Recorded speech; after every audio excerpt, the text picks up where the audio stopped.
Hello, Nerd Herd, and welcome back to another episode of the NerdCast. Welcome. One and all. Yes, we're in for another interesting topic today, full of tangents and going off. What was that noise? Is that you? Oh my gosh. Whatever that picked up. Today, a topic that I think doesn't get enough attention, especially now, and that's toys. Ah. You know how I feel about them. Yes. I feel like I rant about this quite frequently. You do. And nothing's being done about it. So I'm going to use this platform as a way to voice my opinions, and hopefully we have a listener who will hear this and think, you know what, I agree, and something needs to be done, and maybe they'll be in a position to make some real change. So I'll start.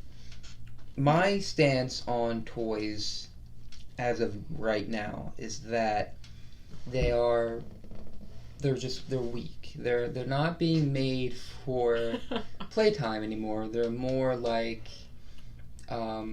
just whole bits of plastic, which I don't know. It's kind of annoying because you go to a place like Target or Walmart and they expect you to drop, $25 to $30 on a figure that is just a plastic mold of a character that you or your child knows pretty well, Captain America or Woody or something like that. And there's really nothing to that, it's just kind of cheap. It's cheaply made, the detail, there's no real detail, and it's just kind of disappointing. Now, you do still have toys like Barbie, which I think continues to kill it and keeps adding new ways for kids to enjoy that toy.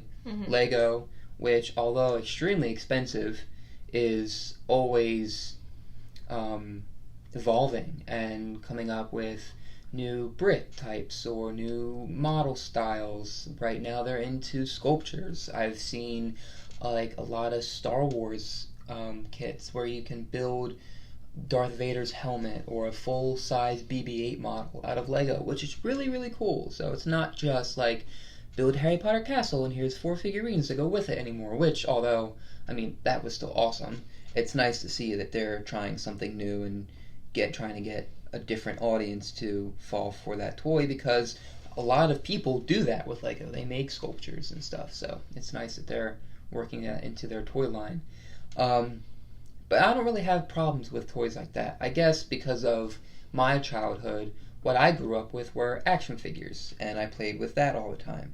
And that's what I see a steady decline of. Actually, no, not even a steady decline. It's just been a steep drop. It went from,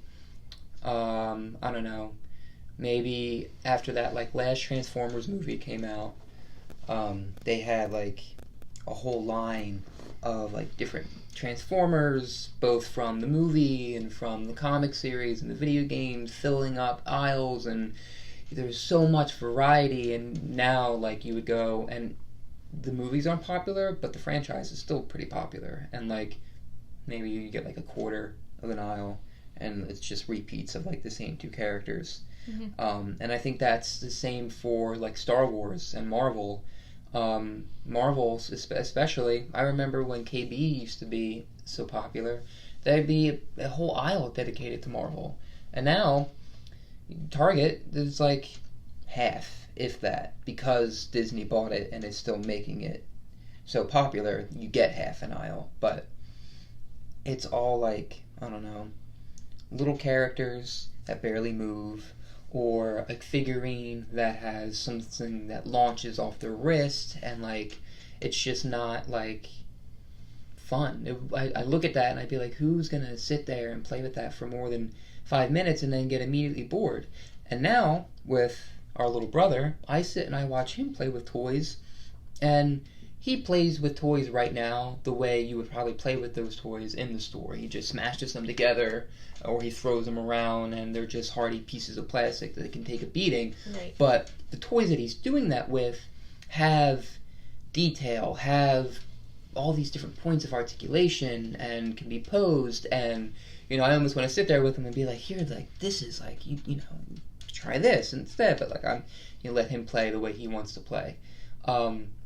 But he plays with those toys like that, and I can understand why you would want to make some figures just bulky pieces of plastic for kids to beat up, because that's what they do at a young age. But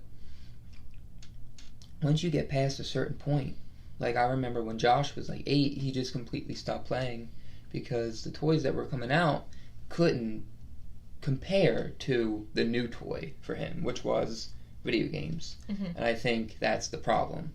I think that's where people are like, well, kids nowadays, even at like 5 years old, are playing the Wii or the Switch, and their new toy is Mario or Luigi and the Sonic games and Smash Brothers and Mario Kart and stuff like that. So when you give a kid endless possibilities, they're not going to care about pieces of plastic anymore. You look like you disagree. Do you? Well, I mean, you make good points, but I just feel like, I mean, there were video games when I was a kid. There were video games in the 90s and in the early 2000s, and I had video games as well, and I played them. I played PC games, and then I played the GameCube when we got that. I had a Game Boy since I was like 4 or 5, and I used to play that in the car all the time. So I was used to playing video games, and I played them almost every day. But I also had real toys. So even if I had video games, that didn't replace like the value of like playing dress up or having dolls or playing with cars or whatever it was at that time. I still wanted toys because that was a different playing experience. So I don't know that video games are I think people have been making that argument for a while that video games are replacing toys. I don't think they're replacing toys. I think they're replacing outside playtime for a lot of kids, because instead of like going out, I mean, I remember when I was a kid, I would go out with my brother and some neighbors, and we would be out of the house if it was summertime all day. But if it was like after school, we'd go out after school, and then we wouldn't come back in until it was like dinner time and the sun was setting. Like, we weren't sitting there playing video games. We weren't sitting there like inside with toys. Like, we were like out in the neighborhood. And I realize like that's not safe for some kids to do now, because we're living in a different world, and people, don't really let their kids just like run around outside and then come back in when it's time. Yeah. You might get snatched off the street. But that to me is what I feel like it's replacing. Because if you see a kid after school now, even with some of my students, I'll ask them like, are you going to go, outside and play with your friends? It's such a nice day. They'll be like, no, I might watch like SpongeBob, or I might, play some video games or something like that. It's like they've made all these things more appealing than like spending time with other kids, because there's this element of socialization with video games. It's like you can hook up with your friends online and talk to them while you're playing, so it's like you're playing together, even if you can't bike to your friend's house or run around outside in your neighborhood with kids. Like, I think that that's sort of what it's replacing. I think a lot of kids still have toys, and maybe it's kid specific, because some kids might still have video games and enjoy having toys, whereas other kids might be like, ooh, video games, well, that's so much better than playing with toys. And like, there's a lot of peer pressure there too. It's like, if your friends aren't doing that anymore, like they only have video games, then you're not going to sit there with like action figures and Hot Wheels and try to play in your room, because if you have friends come over, they're gonna be like, well, we don't want to do that, that's lame. And you're talking about when Josh was like 8, but I remember when I was 8, I went over to friends' houses and we were still playing. They all had toys and I had toys, and we would still play with those. And I remember that happening up until maybe when I was in the end of middle school. going into high school, like, we still had toys that we were playing with. Yeah, of course. And I still collect dolls and all of that, and I still have fun with those. So I don't know that it's really a matter of kids aging out of that stuff sooner as much as it is just certain kids feel that way. And I think that's even another question about, like, screen time with kids too.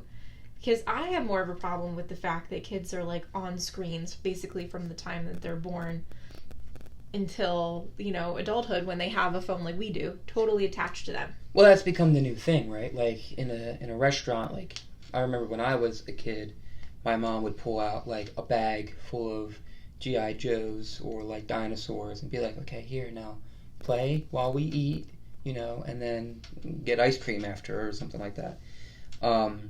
But now it's like, okay, well, here's your tablet, be quiet, be good, don't make a scene, and we'll go get ice cream after. Yeah, I didn't even have toys. My parents would have a pen and a piece of paper, piece of scrap paper. They'd be like, I would do that too, because you go to places like Outback or Applebee's or Denny's, and they would have the menus that you could color on with the crayons. But speaking of Denny's, I remember I used to go to Denny's all the time, and they would give you, like, little kits, like toys. Like, they had this super cool thing. They would give you, like, this little plastic cup full of these little connectors that you can create whatever, and on the back of the cup it would show you, like, you can make this, you can make that, you can do this. So then you would try to mimic it and try to build that yourself, or you just do whatever the heck you want with it. And some restaurants had, I forget which one it was, but there was a Lego table as you were, like, waiting to be seated. There was a little area for kids with a Lego table, and you could go and just build, and they were, like, the thicker blocks, and restaurants did stuff like that. Now, I don't expect restaurants to just, okay, oh, you have a child? Well, here's our tablet. Here, we'll bring a tablet to the table for your kid. But, thinking about it, Applebee's does that. Applebee's has the little tablet at the table where if you spend, like, 50 cents to $1, you can have, like, all these games, like Ninja, Fruit Ninja, and stuff like that for your kids. Well, and that's, like, the new draw on a menu, or the new little plastic connectors. Still, like, draw. They will give you, like, coloring pages and crayons for your kids if you ask still. That's not a thing anymore. It's just that most parents just bring technology anyway. But I feel like most kids would probably choose that over the crayons? Yeah. Well, if you give it as an option, absolutely. And it's nothing against parents who do that, because we don't have children, and certainly if we were in a desperate position, the kid wouldn't shut up. It's like, here, just watch this, know? Well, I'm not... And I get that, but... I'm not knocking that either. Yeah, no, I understand. Okay. But that's what I just, it was never an option for me. I mean, we didn't have screens at that time anyway. That's different. But it was never an option for me to have anything that I wouldn't normally have at the dinner table. Like, my parents are from a different generation. Mm-hmm. They're boomers. They're a little bit older. And so... like, there were very strict rules about dinner time, and they didn't change when we were out at a restaurant. Like, if you wanted to get up from the table, you had to ask to be excused, and that was only, like, if you had to go to the bathroom. Like, you couldn't just get up and, like, go into another room and do whatever you wanted to do. Yeah. You had to sit there until everyone was done eating. You had to wait until everyone got their food before you could start eating. If you put your elbows on the table, you got a fork in your elbow for putting your elbows on the table. Like, and we would have polite conversation. We all sat there. No one had toys. No one had phones, obviously. But you didn't bring work over. You didn't bring anything. We had to sit there and we had to talk to each other. And that's what every dinner was like.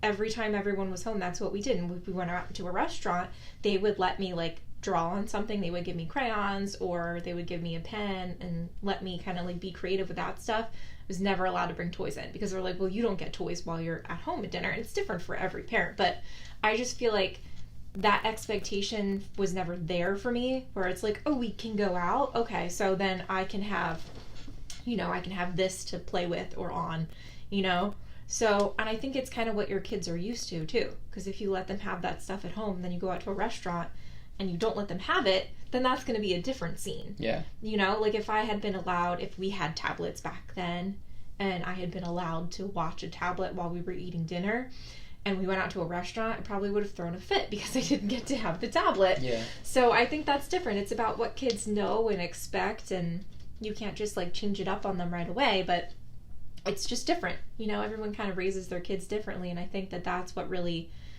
impacts their screen time and how they react to technology.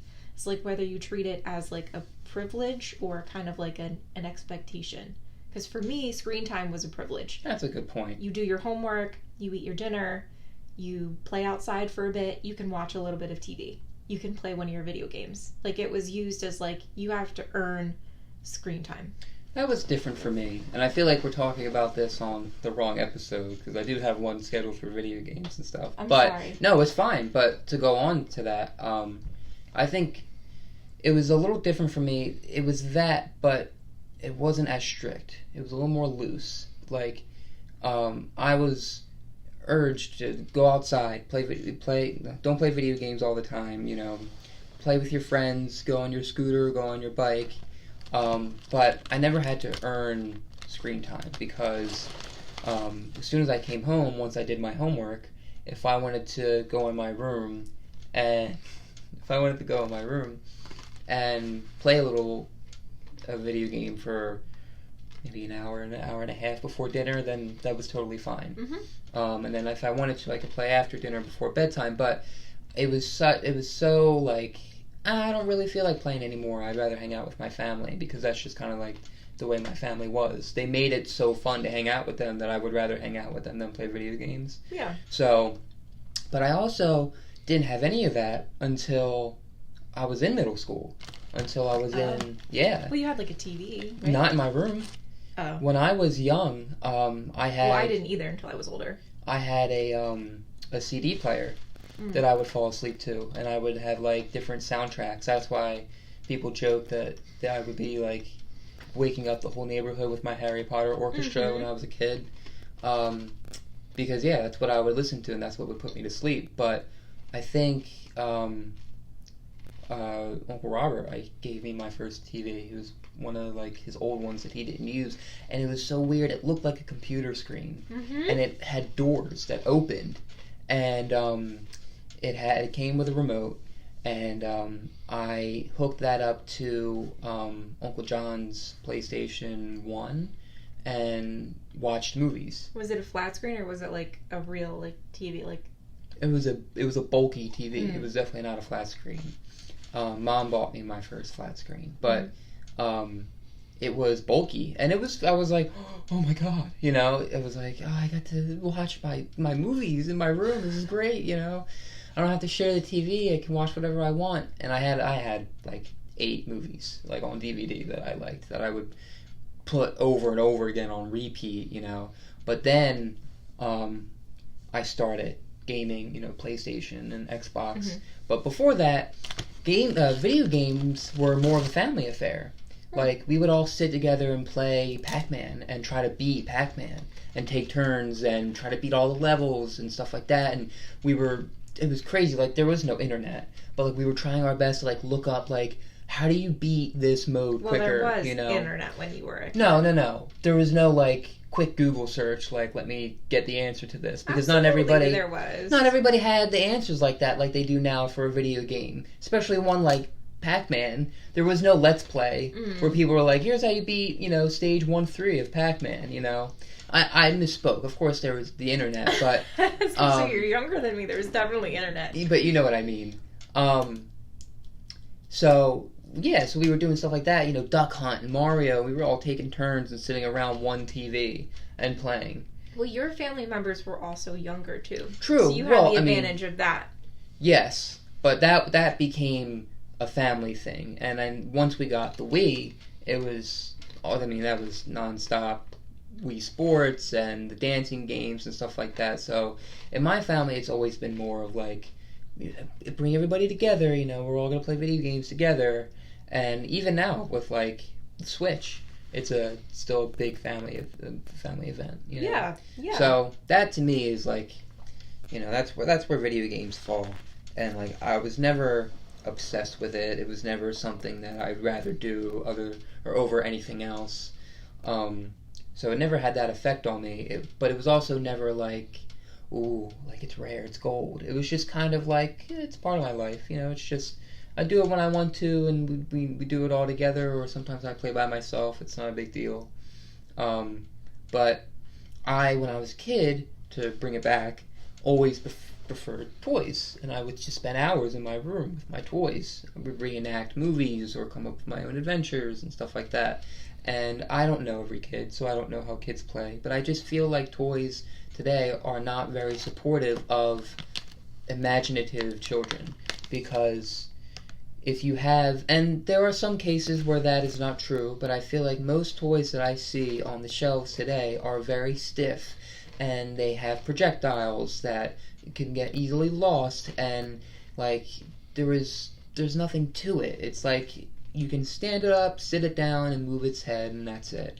Or, Spider-Man that shoots real webs, but it's like 2 plastic bits, and the Spider-Man's arm is like the size of his whole body because they had to fit the mechanism into his arm for you to even be able to shoot the web. But that wasn't necessary because kids do have imaginations, and in their mind, if they're like, oh, he's swinging from buildings, shooting webs, all you have to do is make the sound effect in your head, or out loud, and he's doing it. You don't need a thing to do it for you. That's not a complex mechanism, but also I think one could make the argument that it actually makes for more imaginative play if you make it stiffer, because then the kid kind of has to imagine how he would move. Like, you can move the arms up and down. I know you can move the arms and legs up and down. That's basically what you can do with Barbie.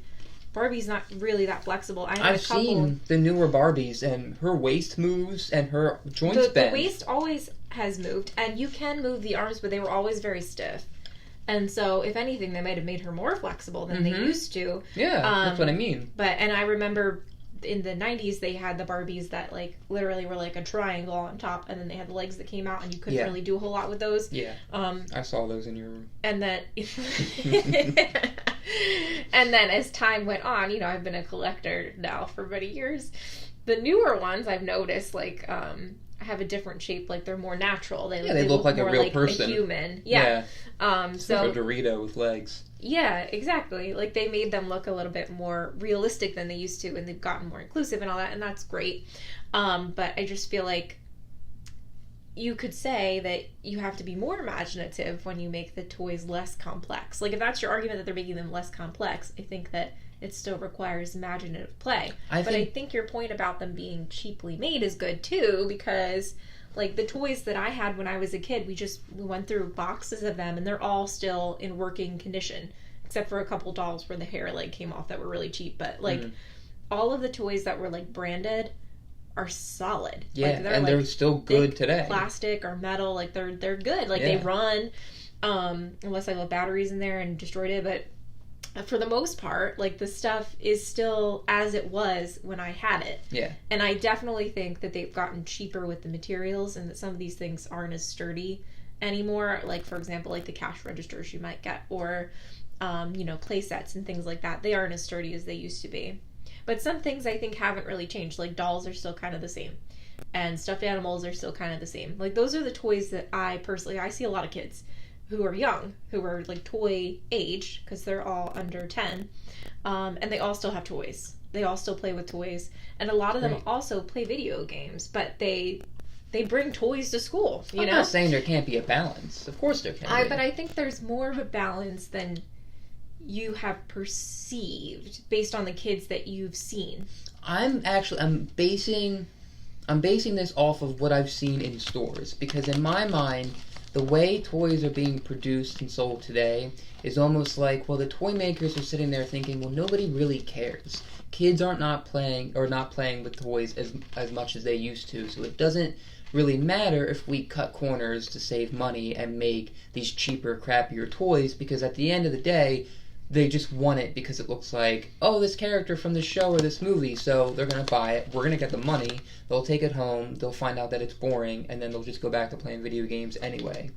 And that's, in my mind, that's the process that is happening from top to bottom when I look at what's being sold in stores. And that doesn't cover everything, because like I said, Barbie and Lego and stuff like that, they've made some advancements, and if anything, they're going forwards rather than backwards. But most of what I see looks like that. And a lot of gimmicky things. And I think those toys are more complex because they're trying to include more technology or more things for the toy to do. Like, I've seen action figures with like the little thumb buttons in the backs of, on their shoulder blades, that you push one and it makes their legs kick, and then you push the other and it makes their arm punch. But if you try to move those pieces on your own, they don't move or bend because it's only meant to move a certain way with the button and the spring loaded inside the body.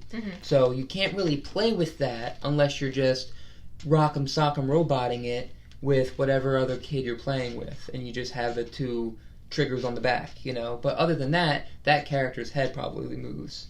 I mean, no one can see what I'm doing but you, but, like, that's what I used to do, is, like, they would just, like, Barbies and action figures, like, they would just, like, hop along and, like, do whatever I made them do, because there wasn't, like, posability like there were. I know the type of action figures you're talking about. I never had anything like that, where they were really posable and you can kind of make them do all those things. So I just imagined that they were moving in the way that I expected. Or they would sit down and stand up, and that was pretty much it. Could put their arms up, could move their head to the side, but well, I think that's pretty much it. Yeah. Well, I think for what Barbie is, you don't need that extra stuff. That was pretty much every doll that I had. But now that they've added those things, it is nice. But she would sit in a car, and she'd drive her Lamborghini or whatever, and then she'd be in her house, and you could put her in bed or sit her upright in the tub, or whatever. Sit her down at the breakfast nook, whatever, in the Barbie dream house, and that's it. And then there's all your stories. You can do whatever you want with her there. We had a lot of storylines, but you had to make it up yourself. Well, yeah. Well, Barbie doesn't really have like a set storyline unless she comes with like, it's Dr. Barbie, and even after that, you could take Dr. Barbie's accessories off and make her Schoolhouse Barbie. So Barbie is definitely like a blank sheet of paper that you can do anything with. And I think that's definitely something that has kept her in the spotlight today, because she is so versatile. You can do whatever, Kids love Barbie. They do. And I think I hear every day. Old school G.I. Joe used to be that way too, because you could get one that was like, I don't know, like G.I. 6 Joe inches, was a doll. 6 inches tall. He was made the same. He's made by Mattel, I'm pretty sure. Oh, cool. Well, and then it's the same. It's basically a Ken doll that they just put in camo because they thought boys wouldn't want Barbie. Well, what they have become today is more like comic book heroes than what they were originally. But because there's like so many different types of G.I. Joe, bad guys and good guys, and all their different crazy characters and stuff like that. But yeah, before you would just get a standard dude, and he would come with his own set of like a backpack, a gun, a lunchbox with like the old school canister and canteen and stuff, and then you could get the Jeep and the tank and the rocket, oh my god, like the bazooka and stuff like that, and then swap all that stuff out. But they were all those dolls that they had for boys, quote unquote, were really Ken dolls. They were just Ken dolls that they put different skin on, and that's basically it. Because my brother had a baby Crockett doll that that came in like the coonskin hat and everything, and he was basically a Ken doll. And then when my brother grew out of that, he passed it down to me, and I just took all the ridiculous clothes off of it, and I just put the Ken doll clothes on it, fit exactly the same, and I had a Ken doll, and they were the same except for the hair. Well, then I might be thinking of a different kind of G.I. Joe, because they were bigger. And they all had... They were big. They were, like, fully posable. Like, I remember, I think I only had one or two. But I remember the one that I had like, a full neck swivel and joints at his wrist. And he had, like, his bicep, like, there's a joint around there that you could turn. His arms, his waist bent and moved in different directions. His legs bent, knees bent, his ankles. I'm looking at... So I just... Like... I don't remember. I've never owned a Ken doll, but I don't know if they can move the same way. This is what I remember. Yeah, you could move them a little bit. They had some posable joints, but what I'm talking about is like the body structure and how they looked. They were basically just dolls. Okay. They were the same size as all my Ken dolls too. This is from 1996. So this would have been like when I was a kid. I was little. Yeah, well, they're probably the same size as the Ken doll, but see all the different points that he's got? They have different joints, but these are not action figures. They are dolls. I would consider that to be an action figure. I would, because you can make action poses with it. That, to me, is what separates an action figure from a doll, is how you're able to pose it. I think if you're able to create dynamic, action-based poses with the figure, then it no longer is a doll. Because a doll, like Barbie, although I would consider Barbie more of an action figure now, the way they've made her. Because you say that she can move too. Exactly. I think it's kind of... I think it's semantics. I think old school Barbie was a doll and new Barbie is an action figure. And action figures don't have to be just for boys. They can be for boys and girls. No, but that's like a term that they came up with specifically because they thought that boys wouldn't play with dolls. Well, but still. And that's the thing to me, is that most of these, when I could think technically call them dolls, but that you can see does not look like the type of action figures that you see in stores now. That looks more like a Ken doll. All right, well, how about this? That's a doll. What is Woody? Woody's a doll. What is Buzz? Also a doll. Buzz is an action figure because Buzz has all those movable parts. Woody is just kind of like, when you pick Woody up and sit him down, he just flops. But when you pick up Buzz and put his legs flat out and sit him up, he sits, he stays, he's stiff. And then you can move his wrists and do all this stuff. You can't do any of that with Woody. He's very floppy and, and that's what I think of when I hear doll. I think of a baby doll that's soft and kind of flops, rather than a new age Barbie, which is an action figure because she's stiff and rigid and bends. I don't know. I think it's and different. And G.I. Joe was marketed not as an action figure, but also as a doll. I think the difference is in how they're made.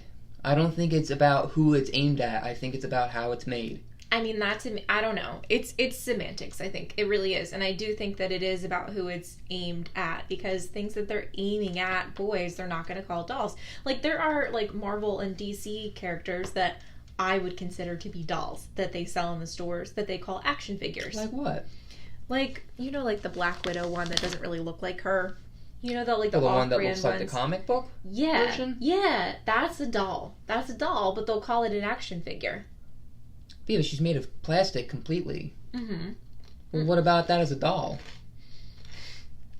It can't just be because it's a female character. No. For me, it's the same size and shape as Barbie, and the mold is the same.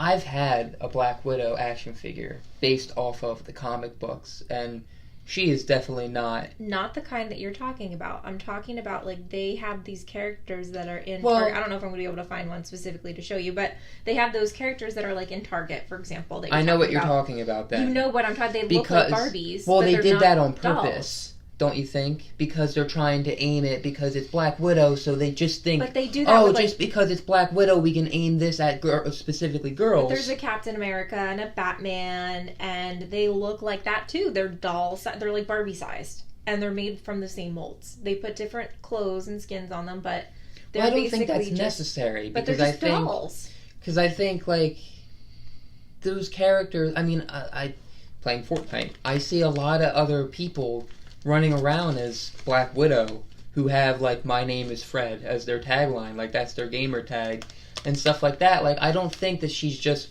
a female well, but I'm not just character. talking about Black Widow, though. I'm talking about all of those characters that they designed that way to be doll size. And some of it, I think, is to market it toward younger kids who can't play with action figures yet, is that they can play with a doll because it's a little bit bigger and softer. But it's definitely a doll. Because I've seen them, and I'm very convinced that these are basically Barbies that they just put in a new box and gave stiff hair to. You'll have to find it, because I might not know what you're talking about then. I thought you were describing, like, the... I'm talking about the 12-inch, literally, dolls that just have stiff hair. They don't really look like the characters. They don't have stiff hair. Don't they have real hair? Mm-mm. Because they do actually have Barbies that are themed for comic book characters, and they call those dolls. But in the, again, quote-unquote, boys section, they have what they call action figures that are 12 inches, like the size of Barbie, dolls, that are molded like a Barbie, but they have, like, stiff hair instead of, like, soft flowing hair. And they call them action figures. Like, that to me, I've never seen is this. just a doll. I feel like you must have. Let me see. Maybe I can find it, like, on Target's website. But are you talking about, like, collectible brand? Like, no. Like, they're supposed to stay mint in box types? Because I've seen that before. Like, I remember I once saw, like, a Punisher that had, like, real, like, cloth clothing and, like, a leather belt with all the holsters for his guns and stuff. And he was in this 12-inch box with, like, a picture of the Punisher on the side and then the Marvel logo on the other side. And he was more like a G.I. Joe mold than I don't know, like your standard 6-inch plastic figure. Right. But that was a while ago. I'm trying to see if I can find it so that I can show you what I'm talking about, because some of them definitely don't look like action figures to me. They just look like dolls. And to me, at that point, like, what's the point of marketing it as an action figure other than unnecessarily gendering toys? Which I feel like is another problem, too, is that they have a boys section and a girls section. But well, I don't know. I think still it comes down to how it's made. Okay. I really do. Because, like, my Cuphead stuffed animal over there, you could say that that's a doll as well. Because he's soft and he just kind of flops there. But so many names, oh my god. It's but different. If I had a little action figure or a little plastic mold of Cuphead on my desk with different points of articulation, I would call that an action figure. Okay. Or collectible, because they're all collectibles. Okay. That's an umbrella term for every toy, I think. You can call it a collectible. At some point it becomes a collectible. If it's not already limited edition, it only becomes a collectible after it's been well, I mean, anything that you're collecting can be deemed a collectible. Right? I guess so. But I think other people won't consider it to be a collectible unless it's like either you have a ton of them or it's reached the point where it's a lot of money. Yeah, it's worth a lot. But it doesn't even look like Target has them on their website. But I mean, we're gonna have to go back to Target, and I'm gonna have to look at this with you because I'm sure I've seen it, but from the way you're describing it, it just doesn't. I've never seen this before. Maybe this is no. I mean, I don't know. Maybe I'm just crazy, but all of these figures are 12 inches too, and they just kind of seem like, I don't know. They just kind of seem like they're dolls. And maybe that's just my opinion, but I feel like I know a lot of little boys who like to play with dolls. And I don't... Here, this is kind of one. Oh, okay. I'm so glad you brought this up. Do you know what I'm talking about? That is garbage.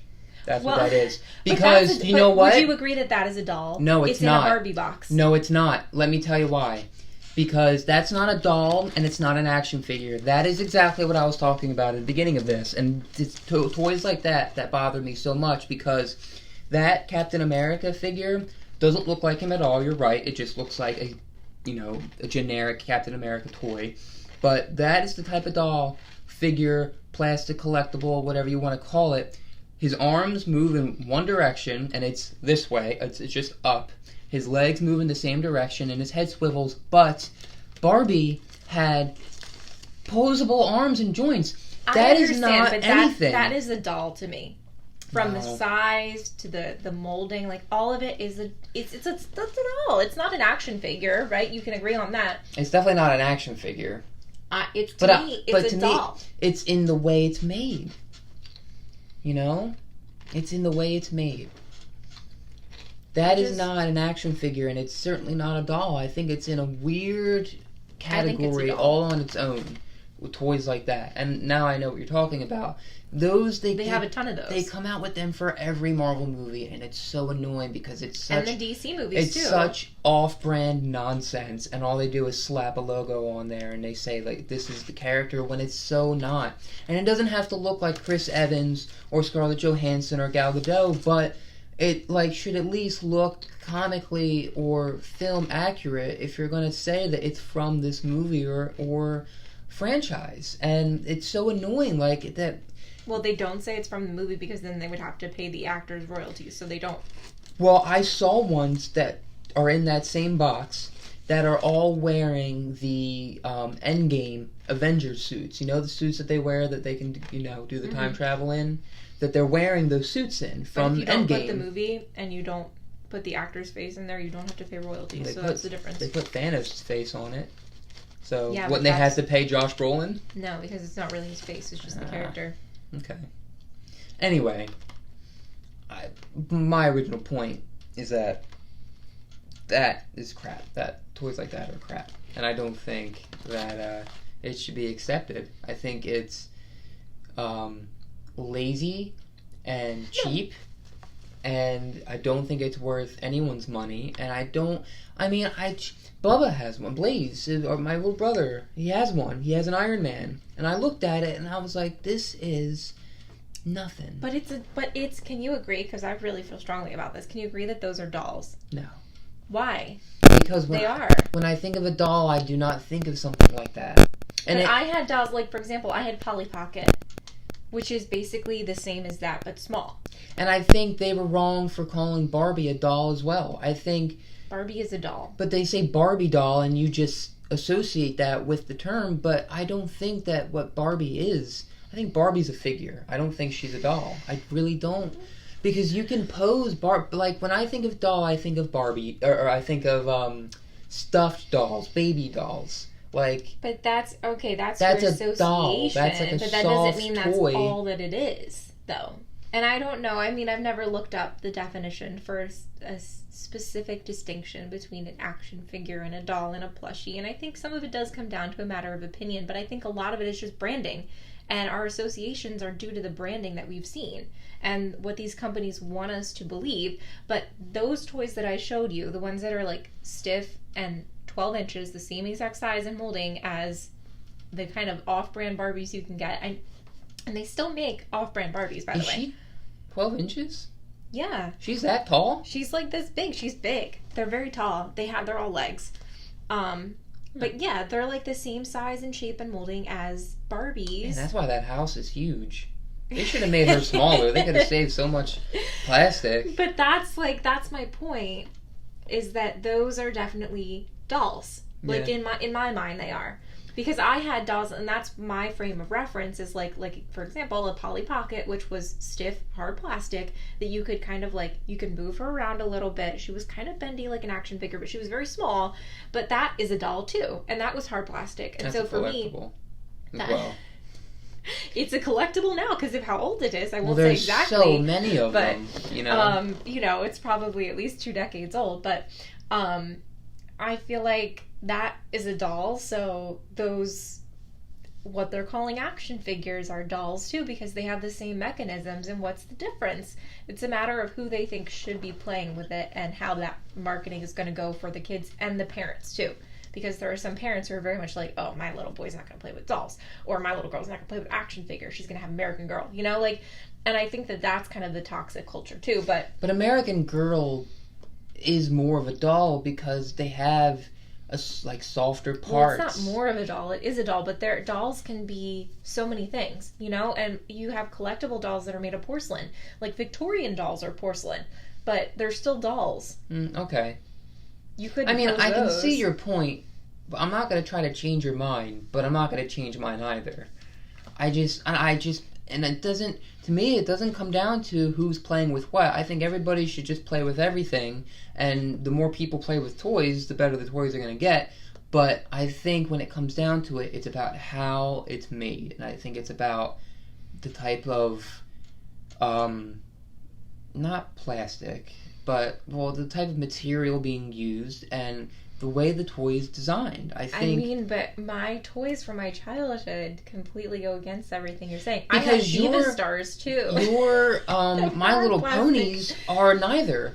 That is not a doll, and it's not an action figure. Those are kind of a doll. Solid pieces of plastic that, at the most, you can brush their hair. And I think those are collectibles. They are collectibles. And I think that is the third category to me. I think there's dolls, there's action figures, and there's collectibles. And I think like Polly Pocket and what are those new things called? The Polly Pocket, you didn't just like food collect. characters. Like Polly Pocket, you could do things with. Yes, but when they make like 1,000 of them, and they're like, well, this one's got different hair, this one's got glasses, this one has freckles, this one looks like this one looks like that. No, you changed the things out. That was the like gimmick with Polly Pocket, is that you changed her hair and her clothes and her shoes. And but everything. how many of the pockets did they come out with? How many Pollys were there? There was just, well, when I was a kid, there might be more now. I don't know if they still make them, but there was just Polly, and you could get different hairstyles for her that you would like clip on her head, and you would like clip on her clothes and her shoes, and like you would take her feet off and put new feet on so she could wear sandals. Like that was a thing, and she came in like a little house. I must be thinking of something different other than Polly Pocket. What's like the small? I've never seen a Polly Pocket before. What are the small dolls? Not or whatever. Say, what are the small like little characters that come in like the little? They're like the LOL dolls that Lena likes, but it's not that. I never had anything that was like an LOL, except for like Polly Pocket, I guess. But I think it's hard to compare that to. Because that's another thing where they come up, the LOL dolls. Lena's got like 80 of them. Those are collectibles. But kids play with those still too, so it's kind of a fine line, because you can collect. The idea is to collect as many as you can so that they get all of your money, but. Like kids still like do little things with them, like they'll play imaginatively like they would with any other doll too. But I don't know. That's why I said Polly Pocket, because that's in kind of a different class to me. And if you saw her, you might be like, that's an action figure, but it's not, because she was a doll. That's what they called her. Well, all right. Pivoting a little bit, but not so much. Toys like that, right? That are meant to be collected over time. Mm-hmm. Do you think that there is any value to that, or do you think that that's just a gimmick? Like, do you think, and I think this could stem all the way back to even Pokemon toys, where you can like literally Pokemon cards? collect. No, because when I was a kid, they had like little plastic molds that were painted and dyed and everything to look like Pikachu and Charizard and Squirtle. But they came in a Pokeball that you pressed the center and it popped open, and it was like a surprise. Who'd you get? But you gotta catch them all. But they kept coming out with different tiers. So tier 1 had like the 3 that I mentioned, and a crap ton of others. Right. And then the next tier, and then the next tier, and then the next tier. And then they had like ones like Grin Ninja and stuff like that were like, oh, it's special. Like it's like what is that?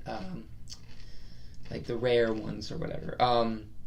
But you could collect them. Mm-hmm. And now, fast forward, they have toys like the Shopkins and stuff like that. Now, do you think there's any value to collecting all the Shopkins, or do you think that that's just a gimmick for these businesses to just get all the money?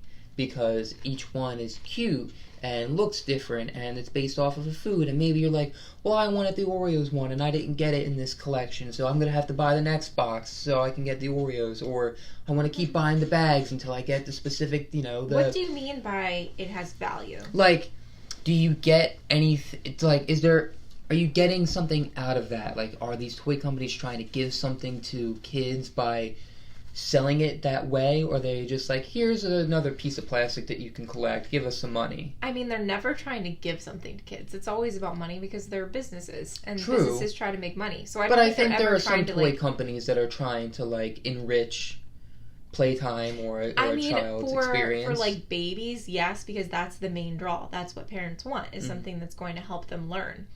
And then as you get older, that becomes less of a concern, because they're in school and they're learning and they're reading and all of that. So it's not so much about like their toys need to be teaching them as much as like the toys are just fun, So I think that, again, that's just marketing, is that they're trying to, when you see toys that are educational, that's really just to get parents hooked on it. Like, oh, good, it's educational, they should have this then, and they'll buy more. So I don't really think and I hate to be callous, I really don't think any of these toy companies care about the children. I think it's more about like, how can we market to the kids and the parents, depending on the age. So do they have value in terms of like being something for children. I don't know, I guess if the kids enjoy it, you know. But I mean, I can out myself. I have the I have the Shopkins, but I don't have the ones that like look like just random stuff. I have the ones that are brand labeled because I thought that was cute. And like, who doesn't want like a tiny version of Cheez-Its? It was just adorable, and I liked that. And so for me personally, I'm like, yeah, I want more because I want to see all these little things that are like shaped like the food that I like. I don't know. It's a weird thing, I guess, but it does make you want all of them to think like, oh, there's a rare one out there that I didn't get. You know, like there was like the vegan chicken nuggets that I didn't get that one time that I was kind of bummed about. I'm like, I really want the nugget. So I don't know, and I feel like it has value to whoever is collecting it. And then someday those things will have value on their own. Like I have Beanie Babies that are selling for like hundreds of dollars each on eBay. Oh my gosh. You know, like still? Yeah, as long as they have the tags on them and everything. Wow. Some of them are considered rare and people sell them for a lot of money. Not all of them. Certainly there are some that are worth basically nothing, but that was a big thing too, is people are like, well, they'll be worth a lot of money someday. And some of them actually are worth a lot of money. And same with my old American Girl dolls, because I actually started collecting American Girl dolls before they were bought by Mattel. And so they were all hand sewn by an artist. You know, they had doll makers making each and every one of those dolls. That's pretty cool. So that's special. You know, like I have dolls that were handmade instead of like after Mattel bought it, and now they're like modeled after Barbies in terms of all the little parts, and they're manufactured in a factory and all that. But you know, it's just a different time. American Girls weren't as popular then. But that's, I mean, the value really depends, I guess, on whose perspective it is, you know, because if you're an adult collector who's looking for, you know, something from your childhood, then that has value to you for nostalgic reasons. But if you're, you know, just excited about having the new thing or finding all of a character, there's like a thrill to it, I think. I don't know about you, but I think there's kind of a thrill to like seeing like, ooh, I got this one, or this one's super rare and I got that. And I think that's kind of the appeal of Pokemon cards back in the day, was like you were like you got the little pack from the store, and it was a blind pack. You didn't know what you were going to get, and you might have gotten something really, really great, and that would be one you would hold on to. You might have gotten a bunch of really crummy ones, and you'd have to trade them all with your friends to get the one that you wanted. So I think that that's kind of the appeal too, is that if you get extras of something and your friends collect too, then it becomes sort of like a social thing as well. Yeah, you're trading and you're like, oh, I like this one or I like that one. And I think that's what they're trying to do, is trying to like build the hype, is like get all the kids to get the stuff, and then they can trade with each other, and then they'll buy more. I guess it's the same thing with those like sensory toys now, where kids are like the fidget spinners and where kids are like trading those things, like to see who can get what. And that's like the new collectible for kids too. And I think they did that with LOL dolls when those came out. So I mean, it's for every generation, there's always going to be like a collectible that you can trade and, you know, get as many as you can and pick the ones that are rare and, you know, whatever it may be. So I think it has value culturally for us. I think for that reason. An amazing answer. You made oh, some well, really good points. thank you. Wow. No, for real, because you do, I mean, because I used to be into that. I mean, all the way down to, like, collecting McDonald's toys, like the full line, for, like, Monsters, Inc., or, like, Finding Nemo, and then going to school. Hard. Oh, yeah. Oh, my God. Well, I had them all. I got them all, but I got them all because I was really at McDonald's that much. Yeah, well, we would do that, though. We would, like, be really, like, oh my God, like, all the characters, we gotta have them. So then, you know, when I was a kid, like, my mom would drive around to, like, each McDonald's and be like, skip the meal, just give me the toy, what do you have, you know? I know, I heard. Oh, man, it was so cool she did that. But, and then, yeah, if I ever did go to a place and I did get a double, you know, I had 2 Mike Wazowskis or whatever, I would go to school the next day and be like, all right, I got Mike, who's got Sully, you know? So, of course, yeah, with Pokemon and toys and cards, and of course, you know, anything where there's like a full line of colorful characters. There's, especially in blind bags, there's the opportunity to take it to your friends and trade them. So, and that's the whole point. I think you're right, and I think that's why I think your answer was perfect, because that is the value. Yeah. So, To me, That anyway. is something new. And I think Subjective, that's but just the value of toys. Is like, not only did it bring you closer together with kids when you were a kid, but now it brings you closer together with adults if you're still into it. Like, they have... Well, it depends on what you're collecting, because some collectors are a little odd. Okay, well, sure. I mean, everybody's a little odd. Some people are still collecting in their own way. Like, depending on what you're collecting, some of them are a little... Well, I mean, okay, but,